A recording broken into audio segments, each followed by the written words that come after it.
টুনি, এই নিয়ে তোমার চতুর্থবার ডিম দেওয়া। একটা ডিমও তুমি আগলিয়ে রাখতে পারোনি, প্রতিবার তোমার ডিম চুরি হয়ে যায়। এই 4বার হলো।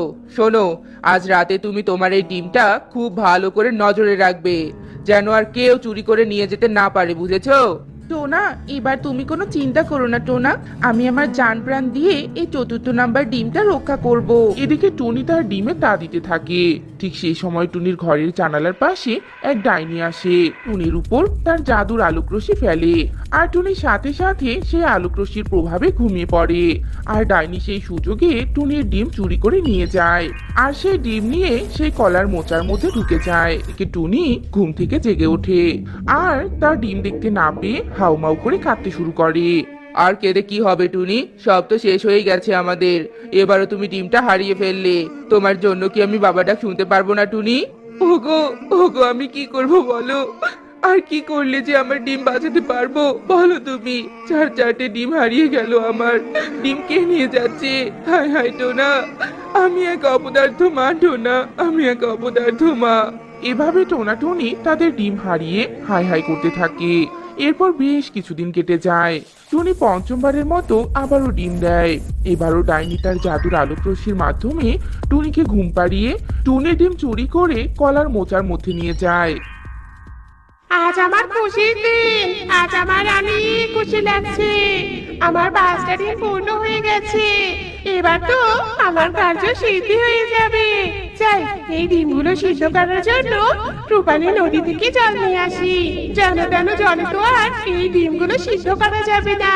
আর এদিকে কলার মোচার গরম পেয়ে টুনির সেই 5টা ডিম থেকে 5টা কন্যা বের হয়। আর তারা সেই কলার মোচার মধ্যেই বন্দী হয়ে থাকে। এদিকে 5টা ডিম হারিয়ে তার শোকে পাগল প্রায় টুনি একদিন সেই কলার গাছের পাশ দিয়ে নদীতে জল আনতে যাচ্ছিল। আর সেই সময় মোচার মধ্যে থাকা 5 কন্যা মোচা থেকে বের হওয়ার জন্য ছটফট করে চিৎকার করতে থাকে। বাঁচাও, বাঁচাও, আমাকে বাঁচাও। আশেপাশে কি আমাদের মা আছে? মা, মা, আমি এখানে আটকে পড়ে আছি। মা, মা। 5 কন্যা যখন মোচার মধ্যে এভাবে চিৎকার করছিল, ঠিক সেই সময় তাদের চিৎকার টুনি শুনতে পায়। একে একে কেউ বুঝি আমাকে মামা করে ডাকলো, কিন্তু আশেপাশে তো কাউকে দেখতে পাচ্ছি না। টুনি যখন জল নিয়ে ফিরছিল, হঠাৎই তখন টুনির কলা গাছের সেই মোচার দিকে নজর যায়। আর টুনি বলে ওঠে, ও মা, কলা গাছে কি বড় একটা মোচা ধরেছে। নদীর ঘাটে যাওয়ার সময় এই মোচা আমি খেয়ালই করিনি। মোচাটা বেশ বড় সড়ো দেখতে পাচ্ছি তো। তরকারি রান্না করলে খেতে খুব স্বাদ হবে। যাই, মোচাটা পেরে নিয়ে যাই। একথা বলে টুনি কলা গাছ থেকে সেই মোচাটা পেরে নিয়ে বাড়িতে চলে যায়। আর তরকারি রান্না করার জন্য যেই না মোচাটা কাটে, অমনি সেই মোচার মধ্যে থেকে একে একে 5টা ছোট্ট কন্যা সন্তান বেরিয়ে আসে। তা দেখে টুনি বেশ অবাক হয়ে যায়। এ কি, কলার মোচার মধ্যে থেকে কিভাবে 5টা কন্যা বেরিয়ে এলো? এ তো অসম্ভব কাণ্ড। এদিকে ডাইনি একটা হাঁড়িতে করে সেই রূপালী নদী থেকে জল কলা গাছের কাছে নিয়ে আসে। আর কলা গাছে মোচা না দেখে ভীষণ অবাক হয়ে যায়।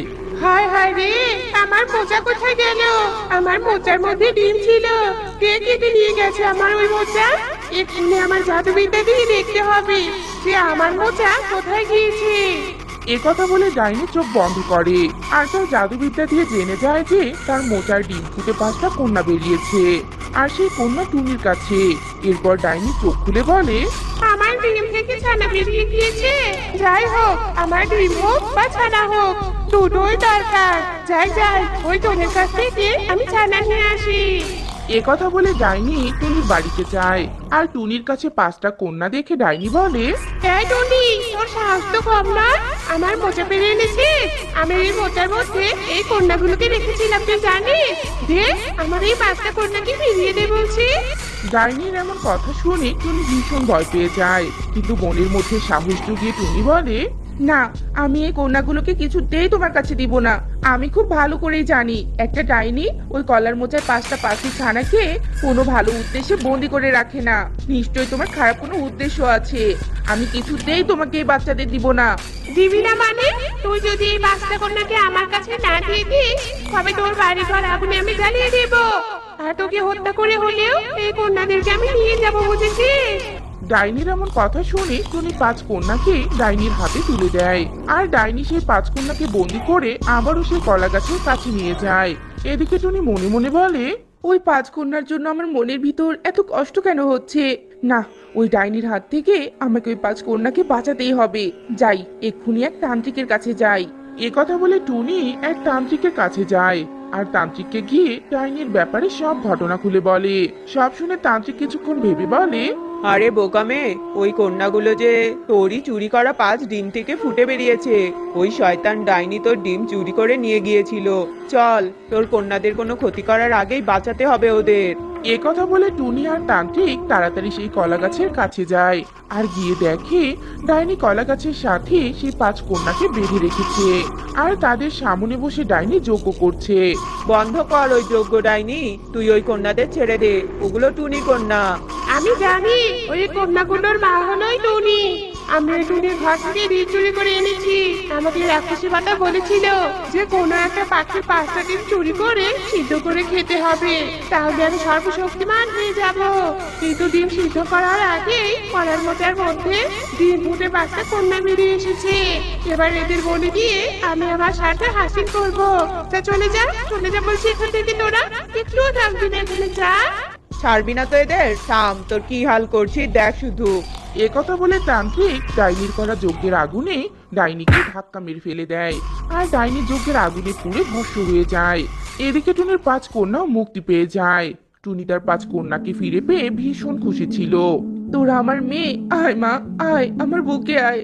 আমাকে ক্ষমা কর মা, এত কাছে পেয়েও আমি যে তোদের চিনতে পাইনি। চল চল, এবার বাড়ি ফিরে চল।